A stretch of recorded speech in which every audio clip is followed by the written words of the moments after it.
Yo guys, what is going on? It's me Alan here, welcome back to yet again another video on the channel.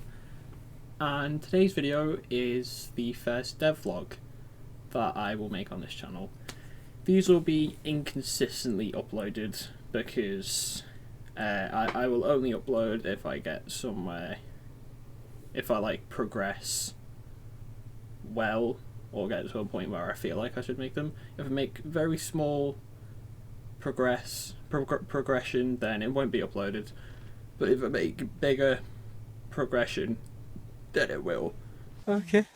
And like I just said, this is the first one that I will make and upload on this channel, and I've got 3 tabs open at the moment, so let's just hop right into it. It might be a bit confusing for some, but I'll try my best to explain, and I'll also show you what it does. So here are the 3 windows open that you can see on the screen.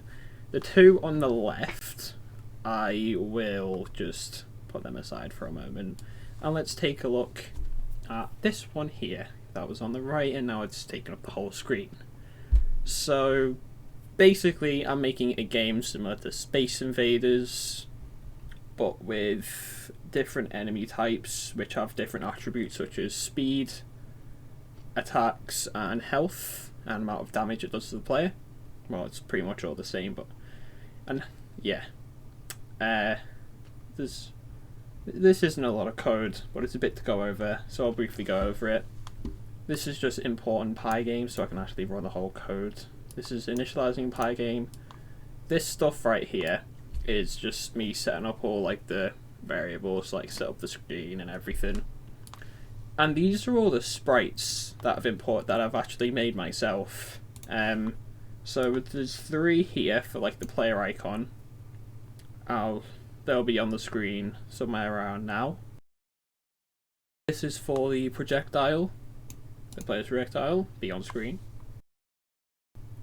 This is for the deployable cover. I don't know if I'll actually keep this in the game. I might cut it, depending on the amount of time I've got left to complete this for my program project.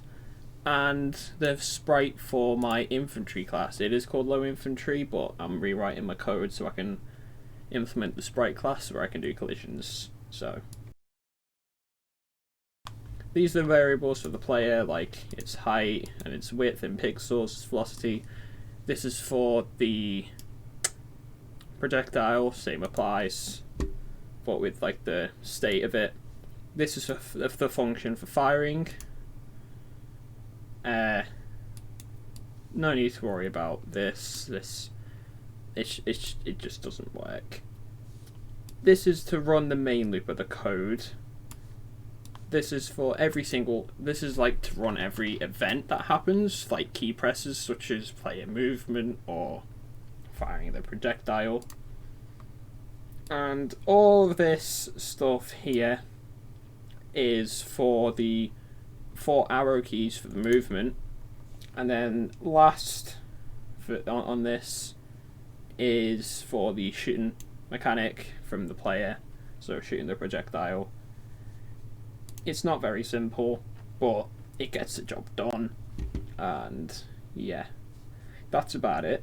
So I will show you what it does. Sorry it took ages for me to get to this point. Hopefully you're not bored shitless right now. So let's click F5 and run. So here it is. It's only 950 pixels by 950 pixels. On the bottom of the screen you can see the player icon, and if I move you can see it obviously move. If it goes forward up until about this point, you can't go any further. That's because I've put an invisible barrier there, so the player doesn't have too much freedom, but they've got enough freedom to move around and dodge every single attack possible that comes their way if they can. And there's a slower speed when you're going down. Just makes it more realistic, I guess. Or backwards. There's invisible barriers here, so you can't go past them, so you can't fly off the screen. And this is the shooting mechanic. So just shoots, and you can shoot again once it disappears off the screen, Up until then, when it's still on the screen, you can't shoot. But as of now, it does absolutely nothing to the enemy because I have no collision detection in the game yet. So I need to get that done, and that's why I'm rewriting the code. And that's what the other two windows that were open, that's what they're for. So let's just go off this and I'll quickly show you what these are. So I've had help from one of my friends from school. He does the same subject as me. He's really good at programming.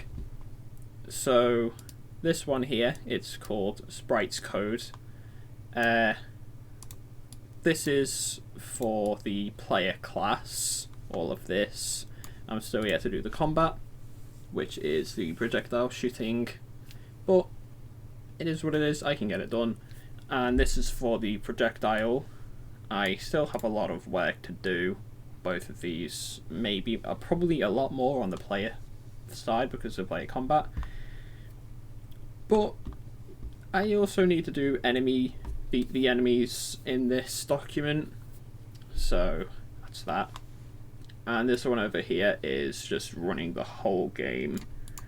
This is like what you saw earlier, setting up the screen and importing the sprites. This is running it, and it updates whenever it runs. This is the update function is every single time like any event happens, I think anyway, it just updates the sprites whenever something occurs in the game that makes like the sprites change, such as direction or speed or like the sprite itself, it changes that. And then this is just to quit the game, so you click the X and then it quits. And then this is just to run the game. But other than that, that's all I've done so far, and that's been over the course of a few months, which not the best, if I'm being honest. But I think I can do it by the end of March, or halfway through March, because I think that's when the deadline is. And these are the hardest bits of the programming project. All the other stuff I've got to do is the player UI, level transitions, the levels, which I have to see how I'll do that. The deployable cover, maybe cut that out, I'm not sure, I might. And the interactions between every single object in the game, which I'm doing at the moment. So yeah, like say for example the player shoots a projectile and it hits an enemy, the interaction is the projectile from the player collides with an enemy sprite, and the enemy. Thank you so much for watching. I really hope you weren't extremely bored during this. It's probably going to be like that every single episode, but I'll try spice it up, make it a bit more enjoyable, less boring. And if you made it to this point in the video, one, you're an absolute trooper, you didn't get bored, and thank you. I really do thank you for getting to the end of this video. And if you have and you're not subscribed yet, just subscribe to see more content like this, and also gaming content. So yeah, thank you guys so much for watching, and I'll see you all in the next one. Peace out.